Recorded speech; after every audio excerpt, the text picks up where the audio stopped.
He disappeared without warning, swallowed by the mountains like a breath held too long. And though time moved on, something inside him never did. A silence settled where a heartbeat used to answer, and every winter since then felt heavier, colder, more hollow. Now the storm has returned, furious and blinding, and in its white chaos a shape appears, not imagined, not dreamed, but real. A flicker of what once was a ghost from the past, with eyes that still remember it shouldn't be possible. Too many years too, much distance, too much pain. And yet beneath the howl of wind and the weight of snow, something ancient stirs. Not fear, not hope. Something deeper, something that never died. A bond that defies time, a connection etched not in words, but in the soul. Each morning, the shepherd moved through his routine with quiet precision, his boots crunching softly in the frost, his hands steady as he poured feed for the sheep or mended a fence. Though nothing ever seemed truly broken around him, there was a kind of reverence in the way he did things, as if performing rituals for someone no longer there. He spoke little, not out of bitterness, but as though speech had once meant more, and now meant too little sometimes. When the light hit the ridge just right, he would pause, eyes searching the horizon for no reason. He could admit even to himself. In the evenings he sat by the fire long after the flames had faded, sipping tea that had long since gone cold, staring at the doorway as if expecting a sound that never came. In the corner of the room, a worn piece of fur was folded neatly, a remnant from years ago, untouched yet never discarded. He never mentioned it, never looked at it directly, but his gaze often drifted there in still moments. The leopard too carried this, still ache. He hunted with skill, moved with grace, but wandered more than needed, circling valleys without purpose, pausing in places that stirred something deep and unspoken. He would rest under trees he once knew, or return to narrow passes where the wind smelled of smoke and wood. A low growl would sometimes escape his throat, not of anger, but of longing.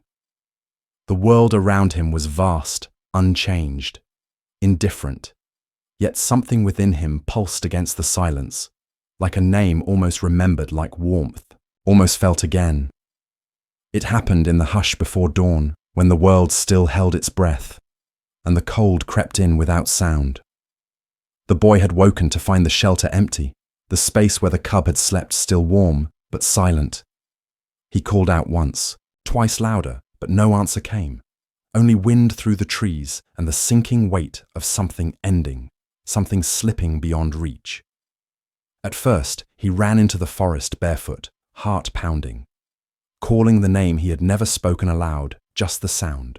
They had shared in glances and gestures, but the snow covered every trace, and time moved like a blade, slow and merciless when he returned home. His chest was hollow, his hands clenched around nothing, and though he tried to pretend he had not lost anything, the silence in him screamed louder than words. He stopped smiling. Not out of anger, but because the reason for joy had gone to a place he could not follow. He grew up with that silence wrapped around him like a second skin. The villagers said he had always been a quiet child, but they did not see how he avoided certain paths, how he never lit a fire after sunset, how his eyes sometimes flicked to the mountains as if answering a call only he could hear. And far above, the leopard moved through the years as a ghost among rock and wind. His body grew strong, his instincts sharp, but the world tasted flat and scentless, and the stars did not shine the same. The warmth of the boy's hands, the strange rhythm of his voice, the way they had breathed in, tandem without fear or demand, all of it remained tucked beneath his ribs like a wound that never bled. He would pause often on high ledges, staring into the distance, still listening. Not knowing what for, yet unable to stop the listening, they had both kept living because life demanded it. But inside, each of them stretched a silence so deep, it echoed across the years, unbroken, unanswered, quietly, waiting. Let me pause here for a moment. And now, I'd love to hear from you. Where are you listening from? Have you ever had someone a person, or even an animal remember you after many years apart. Maybe it was a quiet look, a familiar gesture, something that said, "I haven't forgotten you." If stories like this speak to something in you, make sure to follow.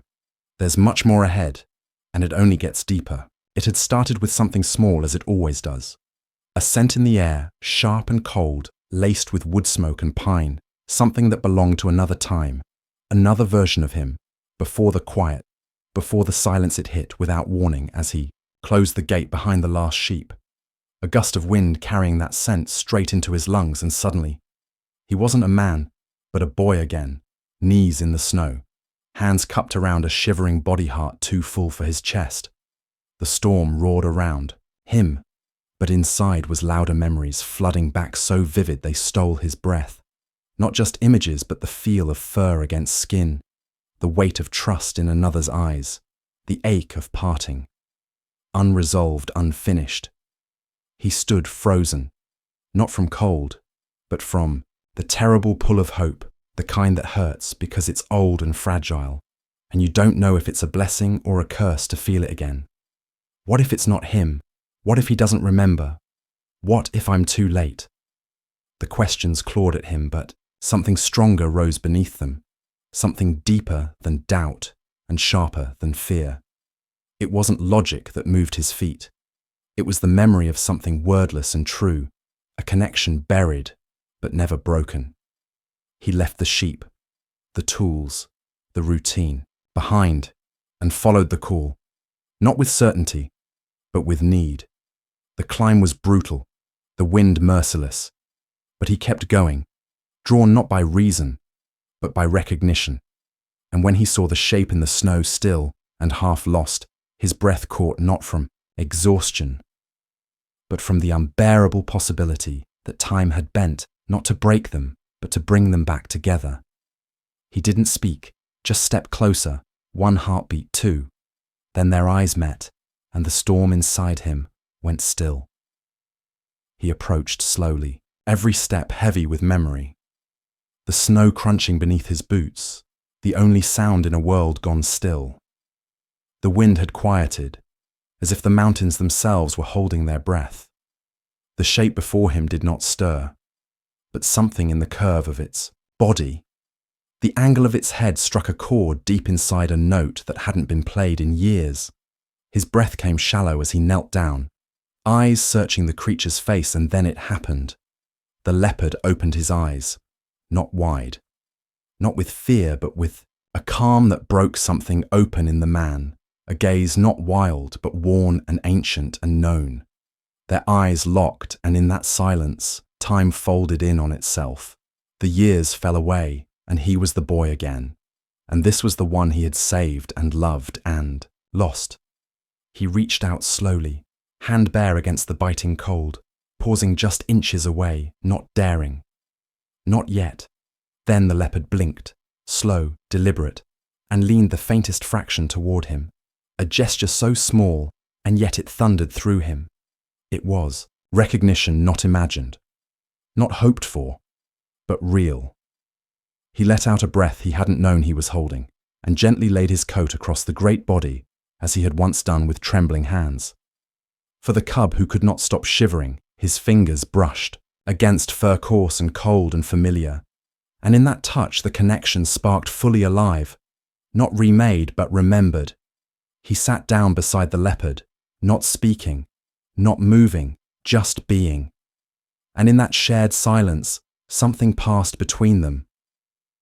Ancient and tender, not forgiveness, not apology, but something older. Acceptance, surrender. A quiet knowing that despite all the time and all the silence, nothing had truly been lost. They had both simply been waiting. The first light touched the ridge like a promise, soft and uncertain, but real. The cold still lingered, but something warmer pressed through it. Not fire, not sun. Something older than both. The leopard shifted slowly, testing his limbs. Breath steady now, his body weak but no longer fading. The shepherd stayed still, letting him move. Not forcing, not guiding, just being there. His hand hovered, then gently touched the fur along the shoulder, once again rough against his skin, but familiar. The leopard did not flinch.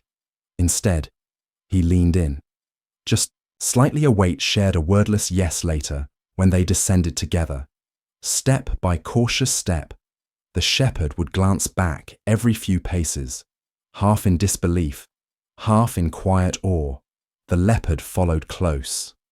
Not out of need, but out of choice. At the fire was lit again, not just for warmth but as a signal, a light in the dark that meant something had returned. The shepherd moved through his home with a presence that hadn't been there in years, humming under his breath, fingers brushing the edge of the old fur pelt folded in the corner before picking it up and placing it where it belonged. Out in the snow, the leopard curled near the doorway, eyes half closed, but always watching. When the shepherd sat beside him one evening just outside the door, he let his shoulder rest against the broad body beside him. The stars overhead indifferent and infinite, but between them a quiet breath, a silent memory, a flicker of joy. And in small moments like this, a glance held a step, matched a breath shared. They stitched themselves back together, piece by fragile piece. Neither one spoke, neither needed to, for the language they shared was older than words, born of trust, shaped by time, and made whole again by choice.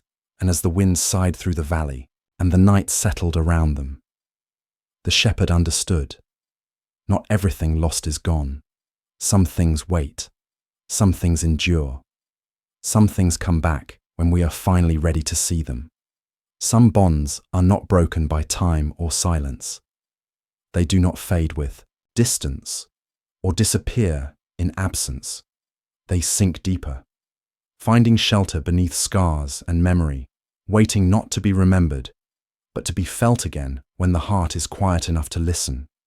This was not a reunion born of chance, but of something far older, a promise made in the language of breath and closeness and trust. And though the world had changed them, left its marks and taken its toll, they were not who they once were, but they were enough, because what they shared had never truly ended. It had only been waiting for them to come home to it, and now they had. And that changed everything quietly, completely, forever.